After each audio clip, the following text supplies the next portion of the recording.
Hello friends, welcome to my YouTube channel learn with Yogesh. दोस्तों, आज हम लोग बीएससी सेकेंड ईयर के इनऑर्गेनिक केमिस्ट्री के चैप्टर क्वाड्रेशन कंपाउंड में कुछ बचा हुआ था, उसको कवर करेंगे और हम लोग जानेंगे कि कोई भी कॉम्प्लेक्स आपके एग्जाम में दिया रहे और आपसे पूछे कि इसके ज्योमेट्री और हाइब्रिडाइजेशन क्या होगी, तो आप उसको देखते हुए कैसे करेंगे, इसके बारे में चर्चा करेंगे। ठीक है, तो आप लोग इस वीडियो में बने रहिए और वीडियो को लास्ट तक देखिए।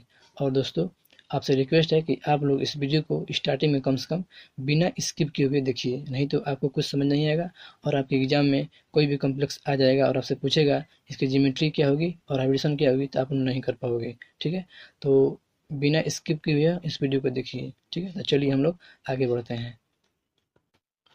तो दोस्तों, सबसे पहले आप लोग पढ़े होंगे लिगेंड। ठीक है, तो लिगेंड के बाद आप लोगों ने पढ़ा होगा डेंटिसिटी ऑफ लिगेंड। तो दोस्तों, डेंटिसिटी ऑफ लिगेंड क्या होता है कि total number of donor atom present in A ligand is called denticity of ligand. समझ रहे हैं? तो जितने लिगेंड में जितने अगर डोनर एटम प्रेजेंट रहेंगे उतनी उसकी डेंटिसिटी होगी। ठीक है, फिर आगे आप लोगों ने पढ़ा था डेंटिसिटी के आधार पर लिगेंड को क्लासिफाइड किया गया था, जिसमें आया था monodentate ligand, bidentate ligand, tridentate ligand, tetradentate ligand, pentadentate ligand और हेक्साडेंटेड लिगेंड। तो मोनोडेंटेड लिगेंड क्या होता है कि ligand contain only one donor atom are called monodentate ligand. ठीक है, उसके बाद आया था बाइडेंटेड लिगेंड। तो बाइडेंटेड लिगेंड क्या होता है?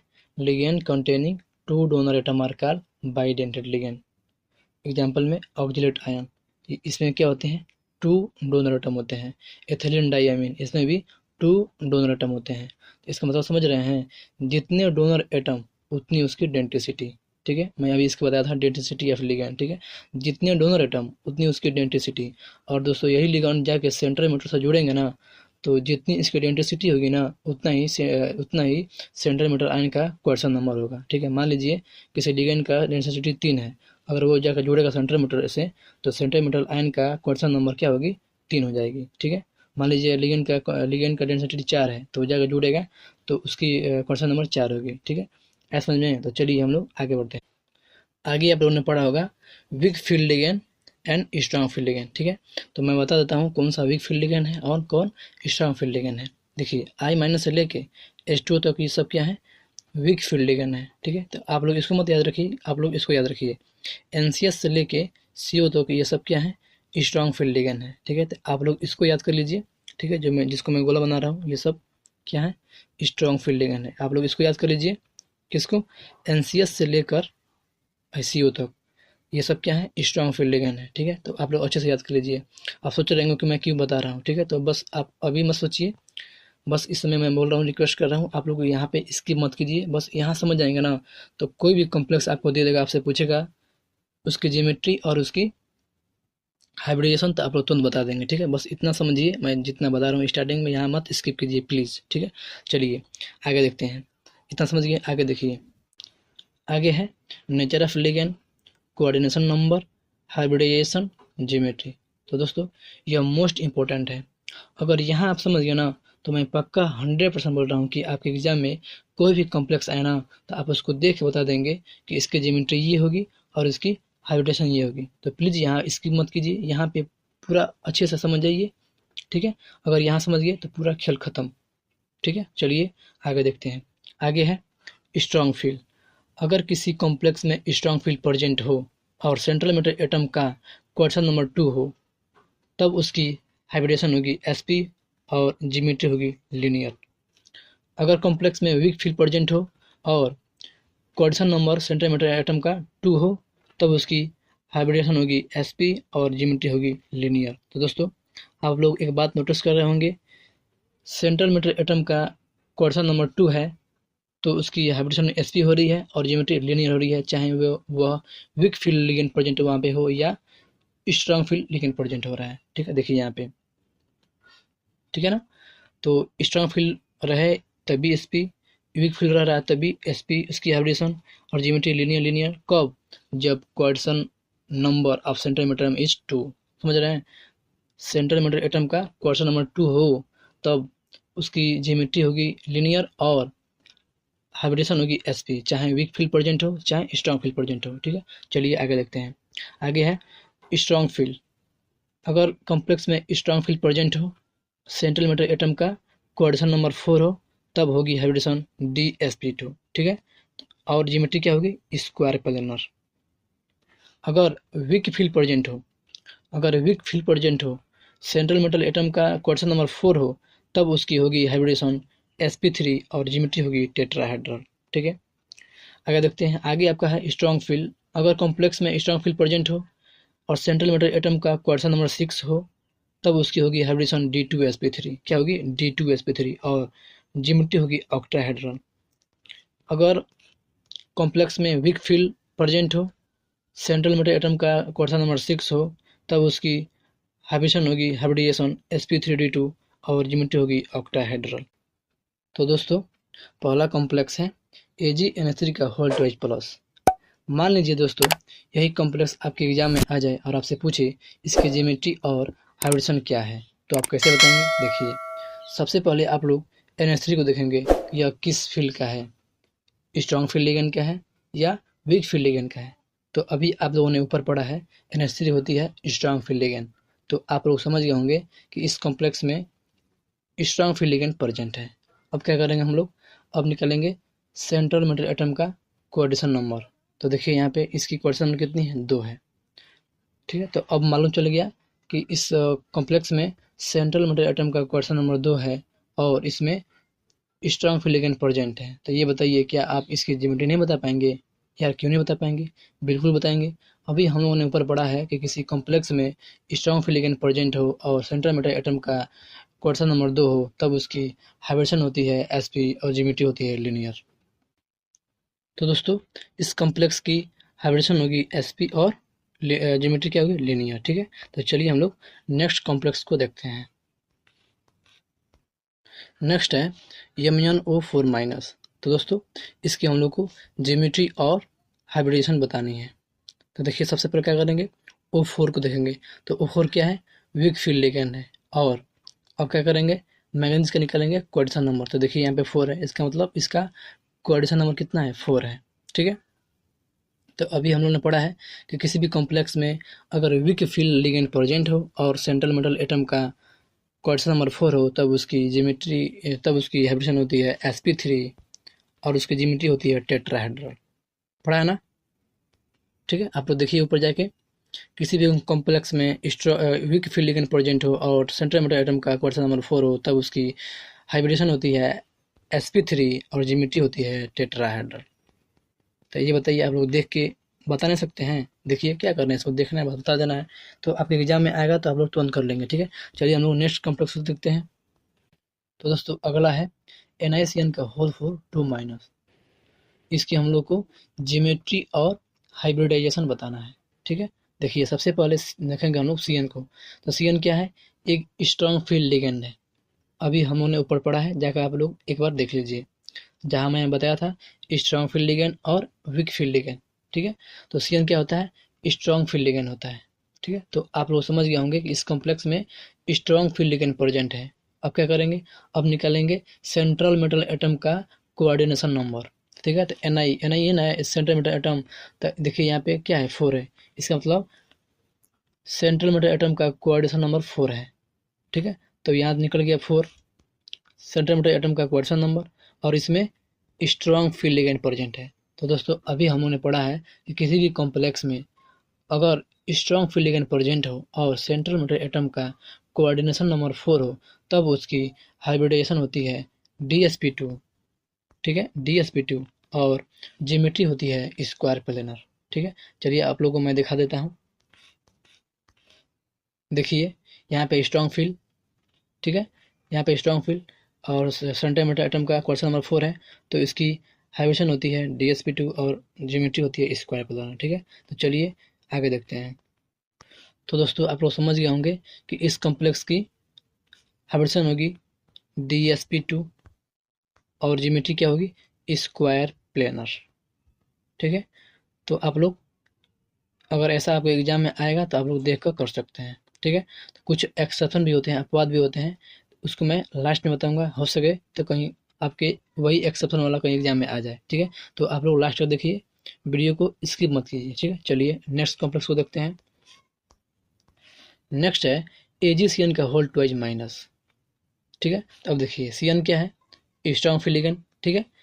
तो आप समझ गए यहाँ पे क्या है, इस यहाँ पे स्ट्रॉन्ग फ्री लिगेंड प्रेजेंट है और Ag का क्या निकालना है, कोऑर्डिनेशन नंबर। तो यहाँ पे देखिए 2 है, तो इसकी कोऑर्डिनेशन नंबर 2 है, समझ गया। तो अभी हमने पढ़ा है कि किसी भी कॉम्प्लेक्स में स्ट्रॉन्ग फ्री लिगेंड प्रेजेंट हो और सेंट्रल मेटल एटम का कोऑर्डिनेशन नंबर 2 हो, तब उसकी हाइब्रिडेशन होती है sp और ज्योमेट्री होती है लीनियर, ठीक है। देखिए आप लोग एक बार ध्यान से उसको पढ़ लीजिए, ठीक है। चलिए हम लोग नेक्स्ट कॉम्प्लेक्स को देखते हैं। नेक्स्ट कॉम्प्लेक्स है FeH2O का होल 6।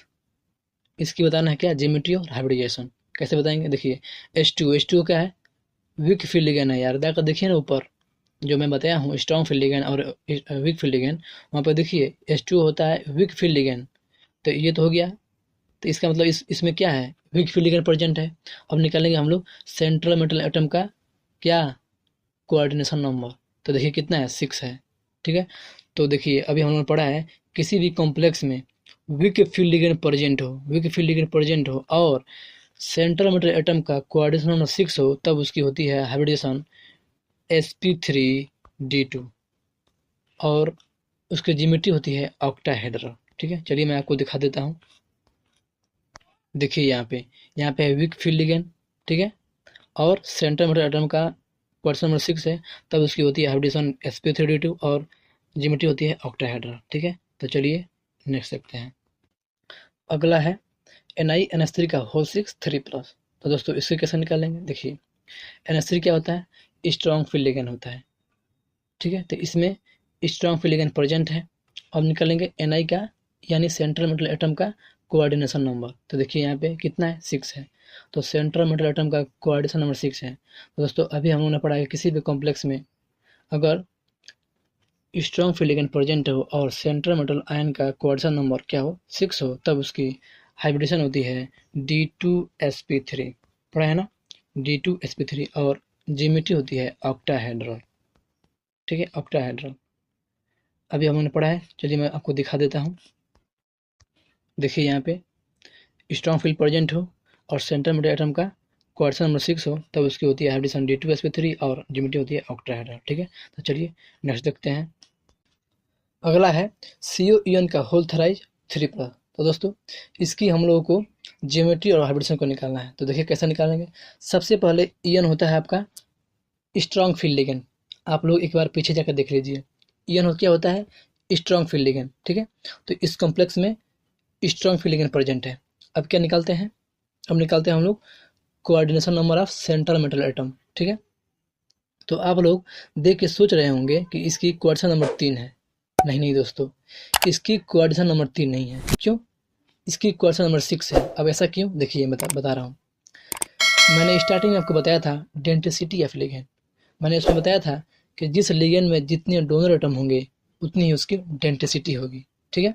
अब देखिए मैंने आगे बताया था डेंसिटी के आधार पे लिगेंड को क्या किया गया था, क्लासिफाइड किया गया था, जिसमें पहला आया था मोनो डेंटेड लिगेंड, उसके बाद आया था बाई डेंटेड लिगेंड।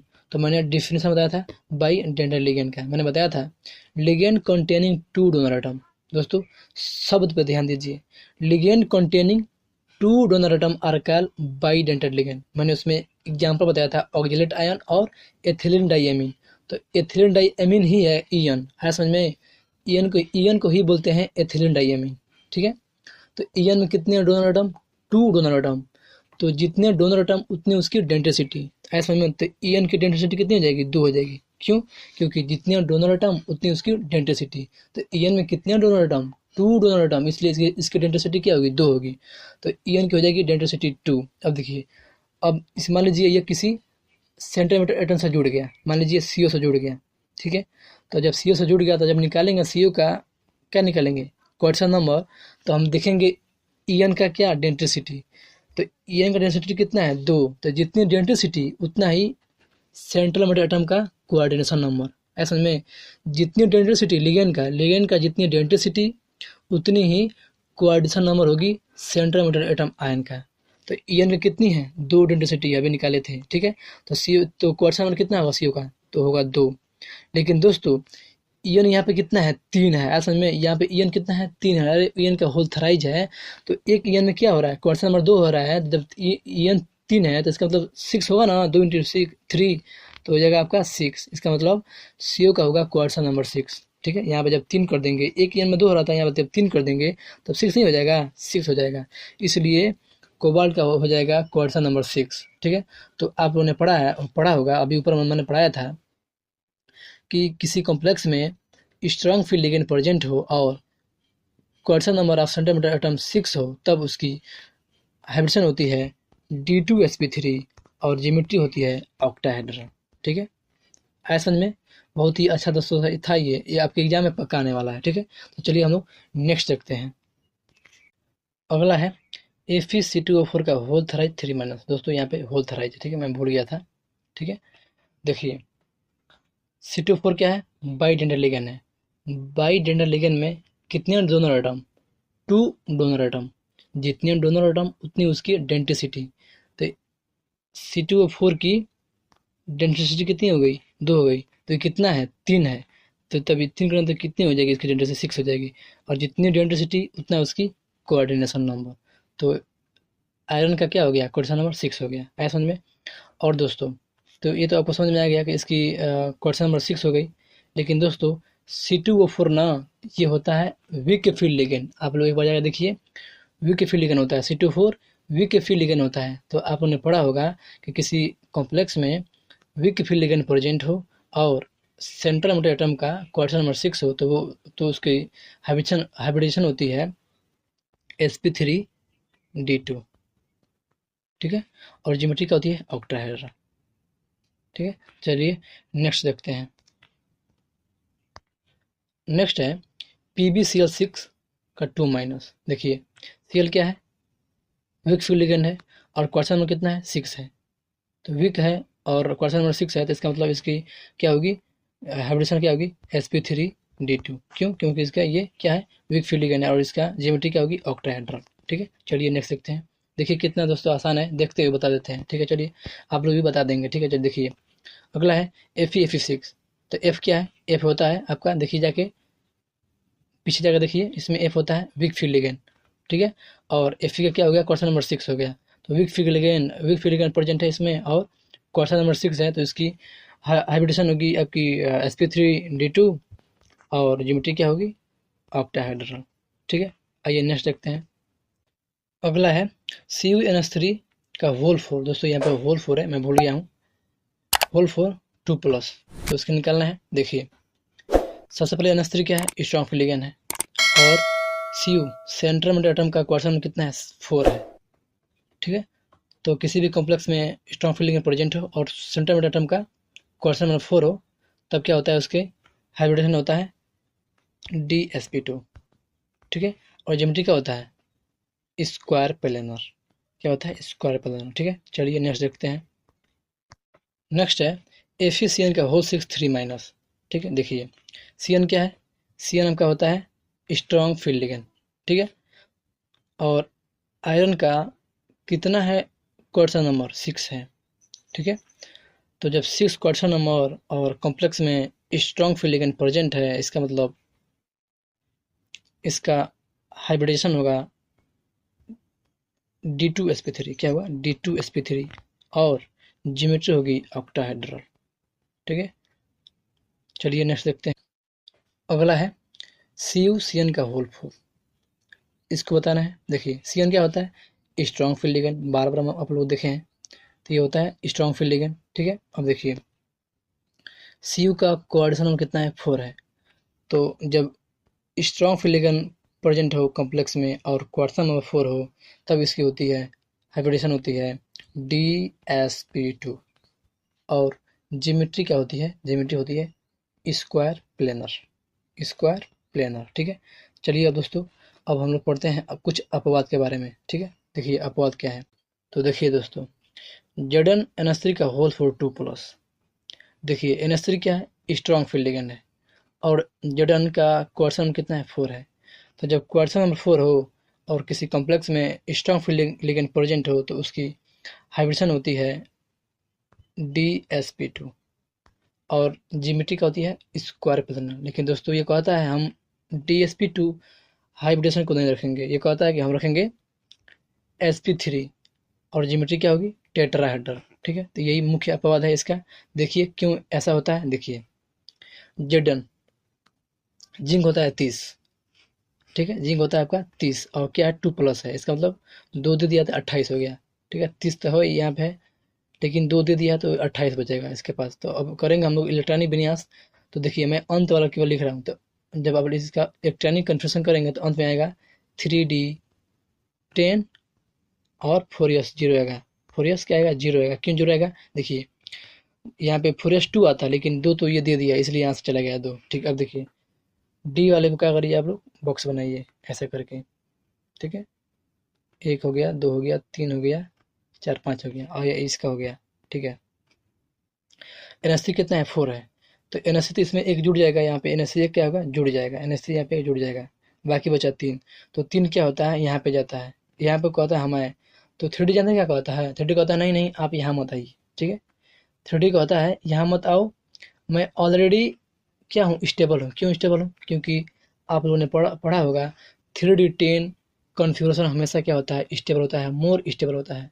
तो यही कहता है भाई तुम यहाँ मत आओ, क्योंकि मैं ऑलरेडी क्या हूँ, स्टेबल हूँ, क्योंकि मैं पूर्ण रूप से भरा हूँ। देखिए एक यहाँ पे, एक यहाँ पे, एक यहाँ पे, एक यहाँ पे, एक यहाँ पे, 5 हो गया, 6 7 8 9 10, देखिए पूर्ण से भरा हुआ है। तो फुली फिल्ड ऑर्बिटर क्या होता है, मोर स्टेबल होता है। ठीक है, तो ये पूर्ण से क्या हो, भरा हुआ है, तो इसलिए बोलता है ये कि मेरे पास मत आओ, तुम अगले वाले में चले जाओ। तो ये फिर आता है कहाँ पे, 4s में आता है। तो फोरेस कहता है भाई मैं तो ऑलरेडी NH से भर गया हूँ, आप क्या कीजिए, आप अगले वाले में चले जाइए। तो ये कहाँ जाएगा, तो 4s के बाद क्या आता है, 4p आता है। ठीक है, 4p आता है। तो p में कितने कक्षक, 3 कक्षक या 3 ऑर्बिटल होते हैं, एक ये देखिए। तो ये 3 जो बताया था ना NH3, यहाँ पे एक 4 है NH3, तो एक यहाँ पे जुड़ गया है और 3 बचा है, तो 3 यहाँ पे जाकर जुड़ जाएगा, इसलिए इसका हो जाता है हाइब्रिडेशन sp, एक sp ये 4 में 3, p में 3, तो sp3। ठीक है, तो इसलिए इसका हो जाता है हाइब्रिडेशन sp3। और जब हाइब्रिडेशन sp3 हो जाएगा तो उसका ज्योमेट्री हो जाएगा सॉरी टेट्राहेड्रल। क्या हो जाएगा, टेट्राहेड्रल। ठीक है, आया समझ में। तो उम्मीद है दोस्तों आप लोगों को वीडियो पसंद आया होगा। तो वीडियो को पसंद आया हो तो चैनल को सब्सक्राइब एंड वीडियो को लाइक कमेंट एंड शेयर कर दीजिए दोस्तों आप लोग मेरे वीडियो को शेयर नहीं कर रहे हैं और ना ही मेरे चैनल को सब्सक्राइब कर रहे हैं। तो प्लीज़ यार मेरे वीडियो को शेयर और चैनल को सब्सक्राइब जरूर कीजिए, क्योंकि 70% लोग देख रहे हैं जिसमें 25% लोग सब्सक्राइब कर रहे हैं। ठीक है, तो आप लोग सब्सक्राइब कीजिए प्लीज़। ठीक है, थैंक यू दोस्तों फॉर वॉचिंग वीडियो। जय हिंद।